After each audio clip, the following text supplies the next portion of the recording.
আসসালামু আলাইকুম। ইজি পাঠশালার পক্ষ থেকে তোমাদেরকে জানাই আন্তরিক শুভেচ্ছা। আমি তোমাদের সাথে আছি ডাক্তার মোহাম্মদ সাফায়েতুল্লাহ।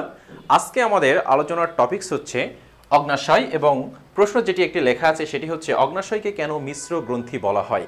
আচ্ছা, এটা সম্পর্কে ডিসকাশনের আগে আমি তোমাদের কয়েকটি ছবি দেখিয়ে নিব। এই ছবিটি চলো, এই যে প্রথমে একটি ছবি আমরা দেখতে পাচ্ছি যে একটি অগ্নাশয়। আমরা প্রথমে দেখছি এটি একটি সি শেপড একটি পোর্শন। এই সি শেপ যে অংশ, এই অংশটির নাম হচ্ছে ডিউডেনাম।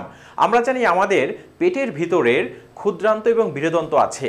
তো এই ক্ষুদ্রান্তের পার্টস হচ্ছে ডিউডেনাম, জেজুনাম এবং ইলিয়াম, এবং বৃহদন্তের পার্ট হচ্ছে সিকাম, কোলন এবং রেকটাম।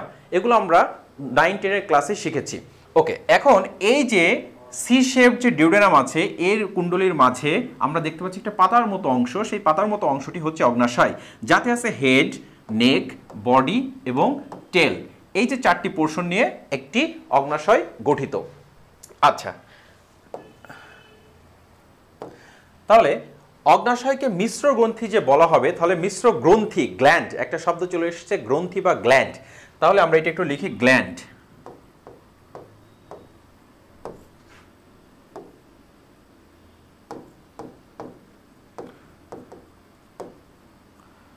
গ্রন্থি। আচ্ছা, গ্ল্যান্ডস বা গ্রন্থি, গ্ল্যান্ডস হচ্ছে দুই ধরনের, একটা হচ্ছে অন্তঃক্ষরা গ্রন্থি, একটা হচ্ছে বহিঃক্ষরা গ্রন্থি। তো সেটিকে আমরা যদি এইভাবে লিখি, এক্সোক্রাইন গ্ল্যান্ড,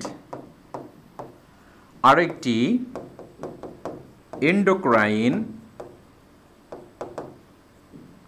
গ্ল্যান্ড।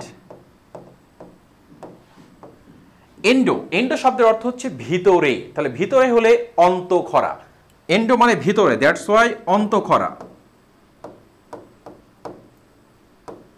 অন্তঃক্ষরা গ্রন্থি।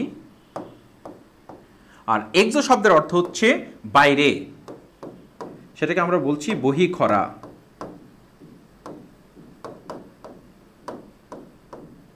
বহিঃক্ষরা গ্রন্থি।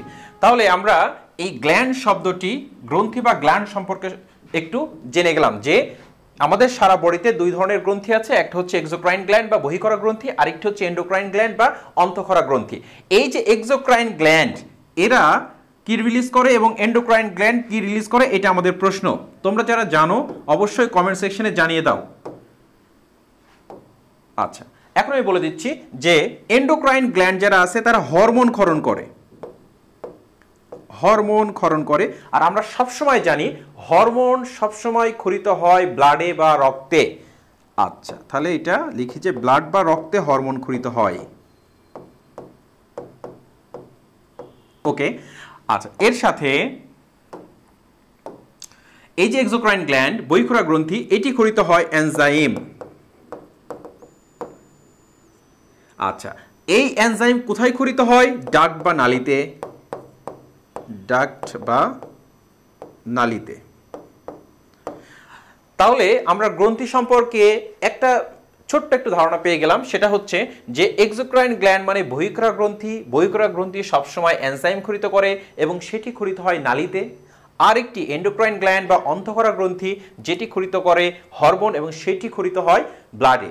তো প্যানক্রিয়াস বা অগ্নাশয় এমন একটি অংশ, সেই এমন একটি গ্রন্থি, সেই গ্রন্থিকে মিশ্র বলা হয়, যেখান থেকে যে এনজাইম এবং হরমোন দুটি অংশই ক্ষরিত হয়। তাহলে চলো আমরা একটু ডিসকাশনে চলে যাই।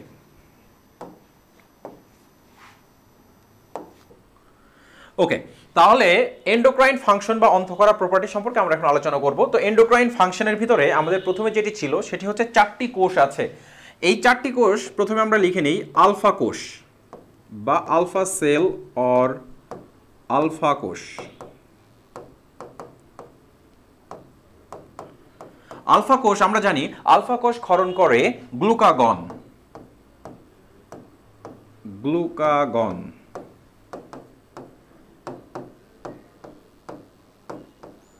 ওকে, নাম্বার 2 আছে বেটা সেল অর বেটা কোষ, যেটি ইনসুলিন ক্ষরণ করে, ইনসুলিন। Number 3 delta sell.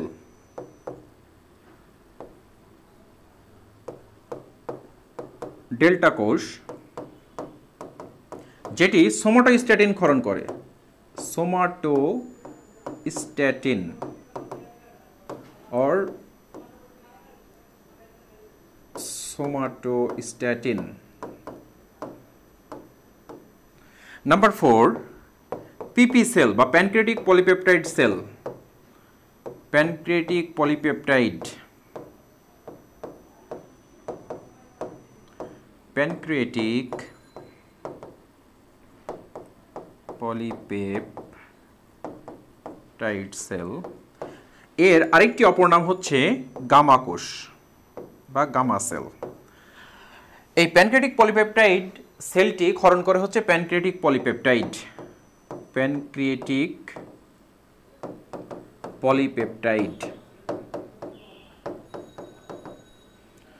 ওকে, তাহলে এই চারটির ফাংশন কি এমন কোনো পরীক্ষা থাকে না যেটি পরীক্ষায় আসে না। যে কোনো ইউনিভার্সিটি পরীক্ষাতে, যে কোনো মেডিকেল পরীক্ষাতে সব সময় এটি খুবই ইম্পর্টেন্ট একটি টপিকস। আচ্ছা, তাহলে আমাদের যে গ্লুকাগন ক্ষরণ হচ্ছে, এই গ্লুকাগনের কাজ কি, ইনসুলিনের কাজ কি, সোমাটোস্ট্যাটিনের কাজ কি, প্যানক্রিয়াটিক পলিপেপটাইডের কাজ কি, চারটি কাজ খুব ইম্পর্টেন্ট, আমাদের জ্ঞানমূলকের জন্য ইম্পর্টেন্ট। আচ্ছা, গ্লুকাগনের কাজ হচ্ছে রক্তে গ্লুকোজের পরিমাণ বাড়ানো। ব্লাডে আমরা গ্লুকোজ কোথায় বাড়বে? ব্লাডে। গ্লুকোজের পরিমাণ বাড়ানো ব্লাডে। এক্সাম্পল স্বরূপ, যদি আমরা রোজার দিন থাকি, রোজার দিন কিন্তু আমরা কেউ খাবার খাই না। এই যে খাবার খায় না, তখন কিন্তু আমাদের ব্লাডে গ্লুকোজের পরিমাণ কমে যায়। তো গ্লুকোজের পরিমাণ যদি কখনো কমে যায়, তাহলে ব্লাডে এই অগ্নাশয় থেকে গ্লুকাগন ক্ষরিত হয়। গ্লুকাগনটা কি করে? রক্তে গ্লুকোজের পরিমাণ বাড়ায় দেয়। ওকে, তাহলে এখন হচ্ছে বেটা কোষ। বেটা কোষের কাজ হচ্ছে ঠিক তার ডিফারেন্ট, তার উল্টা। আচ্ছা, তো বেটা কোষের জন্য দেখো, আমরা এখানে এই ইনসুলিন, বেটা কোষ ক্ষরণ করে ইনসুলিন। আমাদের বাড়িতে মা বাবা বা দাদা দাদি বা নানা নানি কেউ না কেউ ডায়াবেটিসে আক্রান্ত, তো তিনারা কি করেন? বডিতে ইনসুলিন নেন। ইনসুলিনের কাজ কি হতে পারে তাহলে? যে তিনাদের রক্তের ভিতরে গ্লুকোজ সবসময় কিন্তু বেশি থাকে, গ্লুকোজটাকে কমান। তোমরা এইভাবেও কিন্তু মনে রাখতে পারো যে আমার দাদি বা আমার দাদু ইনসুলিন নেন। কেন নেন? তিনার গ্লুকোজ অনেক বেশি থাকে, সেই গ্লুকোজটা যাতে কমে যায়। তাহলে ইনসুলিনের কাজ হচ্ছে ব্লাডে গ্লুকোজের পরিমাণ কমানো। গ্লুকোজের পরিমাণ কমানো, এই দুইটা কিন্তু যে কোনো সময় পরীক্ষায় উল্টো পাল্টা হয়ে যেতে পারে। তো তোমরা এটা সবসময় ফোকাস রাখবা তোমার দাদুর দিয়ে বা তোমার দাদার দিয়ে বা নানা বা নানির দিয়ে, যে তিনারা ইনসুলিন কেন নিচ্ছেন? যে গ্লুকোজের পরিমাণ কমবে বলে। আচ্ছা, তাহলে এই ইনসুলিন কিন্তু ক্ষরিত হয় বেটা কোষ থেকে। আচ্ছা, নাম্বার 3 ডেল্টা কোষ। ডেল্টা কোষের কাজ হচ্ছে সোমাটোস্ট্যাটিন ক্ষরণ করা। এই সোমাটোস্ট্যাটিনের কাজ কি? এই আলফা এবং বেটা কোষের দুইজনের ক্ষরণকে সে নিয়ন্ত্রণ করে। এই দুইজনের উপরে তার ফাংশন আছে। আচ্ছা, এছাড়াও একটি কথা বই নেই, সেই কথাটি হচ্ছে এই সোমাটোস্ট্যাটিনের আরেকটি কাজ আছে, যেটা হচ্ছে গ্রোথে সাহায্য করে। তাহলে সোমাটোস্ট্যাটিন আমরা এখানে একটু লিখে দিই যে সেটি গ্রোথে সাহায্য করে, গ্রোথে হেল্প করে। ওকে, আরেকটি একদম শেষ পয়েন্টটি, যেটি হচ্ছে পিপি সেল বা প্যানক্রিয়াটিক পলিপেপটাইড সেল। এই প্যানক্রিয়াটিক পলিপেপটাইড সেলের কাজটিও বইয়ে নাই। এই প্যানক্রিয়াটিক পলিপেপটাইড সেলটি কিভাবে কাজ করে এটি তোমাদেরকে আমি একটু ক্লিয়ারলি বলে দিচ্ছি। সেটা হচ্ছে এটি ডাইজেশনে হেল্প করে। ডাইজেশন মানে কি? পরিপাক। এই পরিপাকে সাহায্য করে। আমরা যে মাছ, মাংস, দুধ, ডিম খাই বা কার্বোহাইড্রেট, প্রোটিন এবং লিপিড জাতীয় খাবার খাই, এই খাবারগুলোকে পরিপাকে সাহায্য করে। তখন প্রশ্ন হতে পারে তোমাদের, স্যার পরিপাকে প্যানক্রিয়াটিক পলিপেপটাইড কিভাবে সাহায্য করে? আচ্ছা, সেটি সাহায্য করে কিভাবে, যে আমরা একটা প্রথম ছবিটাতে চলে যাই।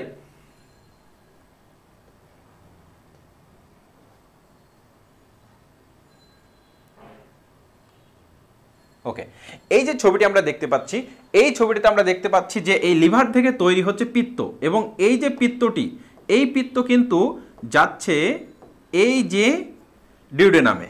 ওকে, এই যে পিত্তটি জমা হচ্ছে পিত্ত থলিতে বা গল ব্লাডারে, সেই যে পিত্তটি জমা হচ্ছে এখানে, এই পিত্তর ক্ষরণটা কিছুক্ষণ হলেও কমায় দেয় প্যানক্রিয়াটিক পলিপেপটাইড। ওকে, যার ফলে, এবং এই আমাদের গ্যাস্ট্রিক এই সাইডে স্টমাক থাকে, লিভারের অপোজিটে থাকে স্টমাক, এবং এই স্টমাকটি কিন্তু এই যে ডিউডেনামের সাথে এখানে অ্যাড থাকে। তো এই যে স্টমাকটি যখন আসে, তার গ্যাস্ট্রিক এমপ্টিং প্রক্রিয়া, যে নিচের দিকে খাবার নিচের দিকে যাওয়ার প্রক্রিয়াটাকে কিন্তু একটু স্লো ডাউন করে দেয় এই প্যানক্রিয়েটিক পলিপেপটাইড। তাহলে আমি দুইটা কথা বলেছি প্যানক্রিয়েটিক পলিপেপটাইডের। একটি হচ্ছে যে বিলিয়ারি যে বাইল আছে সেই বাইলটির ক্ষরণের পরিমাণ কিছু হলেও একটু ইনহিবিশন করে, একটু কমিয়ে ফেলে, এবং স্টোমাকের জন্য যে গ্যাস্ট্রিক এমটিং আছে যেটি দ্রুত খাবারকে নিচের দিকে নামিয়ে দেয় সেটিকে একটু হলেও স্লো ডাউন করে। তো স্লো ডাউন যদি করে তাহলে সুবিধা কি, খাবারটা বেশিক্ষণ ধরে এই জায়গাটায় অবস্থান করবে, তাতে পরিপাকটি খুবই সুন্দর হবে। কার কারণে? এই অগ্নাশয়িক হরমোনের, অগ্নাশয়িক যে হরমোনটা আসবে প্যানক্রিয়েটিক পলিপেপটাইড এই জায়গায়, তার কারণে। এই সেই প্যানক্রিয়েটিক পলিপেপটাইড। ওকে, খুবই কঠিন একটি ফাংশন, তোমরা অবশ্যই এটি না বুঝলে আরেকবার রিপিট করে দেখে নিবে। ওকে, আমরা পেজে চলে যাই। ওকে, আমরা এন্ডোক্রাইন ফাংশন সম্পর্কে দেখলাম যে আলফা, বেটা, গামা এবং পিপি কোষ সম্পর্কে, 4টি কোষ সম্পর্কে আমরা এখানে জেনে ফেলাম। এখন আমরা পড়ব যে এক্সোক্রাইন ফাংশন সম্পর্কে।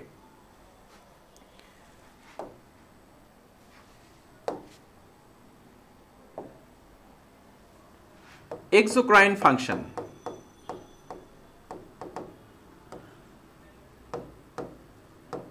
সে তার কি কি বহিঃক্ষরা কাজ আছে। তা আমরা জানি এক্সোক্রাইন মানেই সে ক্ষরণ করবে হচ্ছে এনজাইম। তাহলে আমরা পাশে ব্র্যাকেটে লিখে রাখি এনজাইম ক্ষরণ করবে।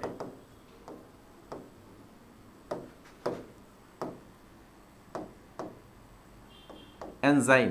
তাহলে এই যে অগ্নাশয়, অগ্নাশয় থেকে কি কি এনজাইম আসে সেই এনজাইমগুলো আমাদেরকে একদম ঠোঁটস্থ মুখস্থ রাখতে হবে।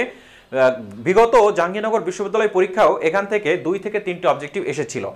আচ্ছা, তাহলে এক্সোক্রাইন ফাংশন থেকে আমরা লিখি কার্বোহাইড্রেট পরিপাককারী। কি কি এনজাইম আসে? Carbohydrate পরিপাককারী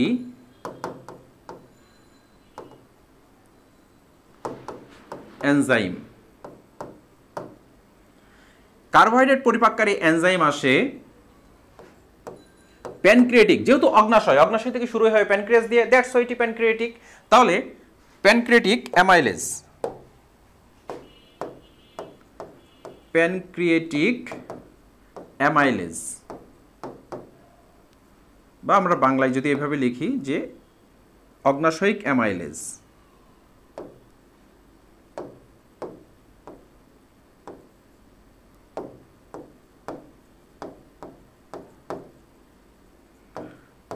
অগ্নাশয়িক amylase.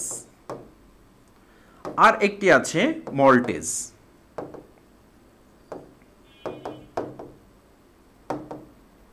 ওকে, তাহলে কার্বোহাইড্রেট পরিপাককারী এনজাইম ছিল অগ্নাশয়িক অ্যামাইলেজ এবং মল্টেজ। এটি হচ্ছে এক্সোক্রাইন ফাংশন, যেগুলো আমরা কার্বোহাইড্রেট জাতীয় খাবার, যেমন আমরা কার্বোহাইড্রেট আছে ভাত, রুটি, গম, ভুট্টা, এই ধরনের খাবারগুলো খেলে এই এনজাইমগুলো অগ্নাশয়, পাতার মতো যে আছে অগ্নাশয়, এই অগ্নাশয় থেকে ক্ষরিত হয়, এই যে এই সেলগুলো থেকে। তো এখানেও একটা ডিসকাশন আছে যে এখানে 2 ধরনের সেল থাকে, একটা হচ্ছে অ্যাসিনার সেল আর একটা থাকে হচ্ছে সেরাস সেল। এইগুলো আমরা আরো মেডিকেল কলেজে যাওয়ার পরে শিখতে পারবো ইনশাল্লাহ। ওকে, এরপরে আমরা চলে যাই প্রোটিন। প্রোটিন পরিপাককারী এনজাইম অগ্নাশয় থেকে আসে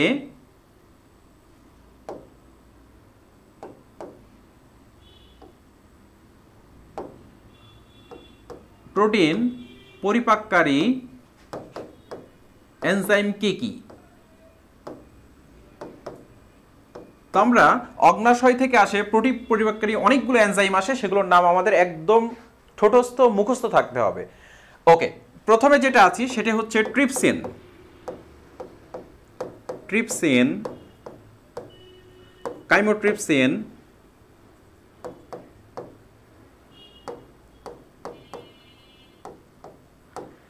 অ্যামাইনোপেপটাইডেজ,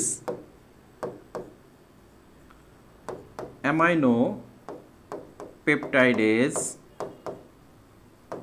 তোমরা আমার সাথে মুখে একবার করে বলো, খাতায় লিখো এবং মুখে একবার করে বলতে থাকো, তাহলে এটা তোমাদের জন্য খুবই সহজতর হয়ে যাবে। ট্রিপসিন, কাইমোট্রিপসিন, অ্যামাইনোপেপটাইডেজ, কার্বক্সিপেপটাইডেজ,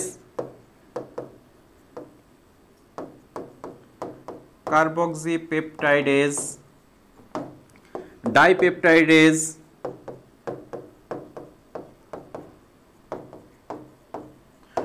ট্রাইপেপটাইডেজ, সিমিলার ডাইয়ের পর ট্রাই, ট্রাইপেপটাইডেজ,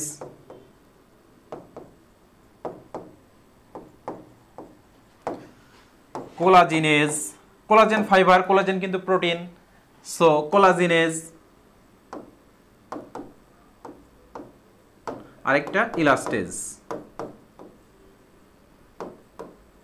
তাহলে আমরা এখান থেকে দেখতে পাচ্ছি অগ্নাশয় থেকে আসে এমন প্রোটিন পরিপাককারী এনজাইম হচ্ছে trypsin, chymotrypsin, aminopeptidase, carboxypeptidase, dipeptidase, tripeptidase, collagenase and elastase. Okay, এরপরে চর্বি পরিপাককারী এনজাইম আমাদের কি কি আছে? চর্বি জাতীয় খাদ্য পরিপাককারী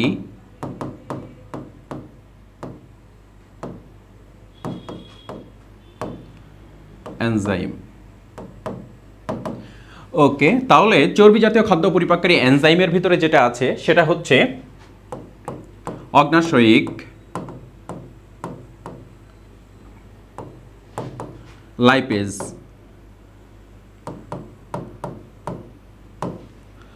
কোলেস্টেরল এস্টারেজ,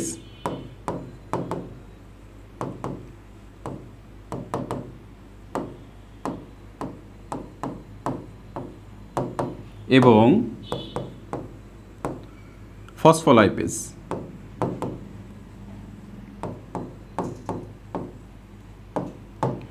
তাহলে আমরা দেখলাম যে অগ্নাশয়ে তার কার্বোহাইড্রেট, প্রোটিন এবং লিপিড বা চর্বি তিন জাতীয় খাবারেরই পরিপাককারী এনজাইম থাকে, যেটা তার অন্তঃক্ষরা, যেটা তার বহিঃক্ষরা প্রপার্টি।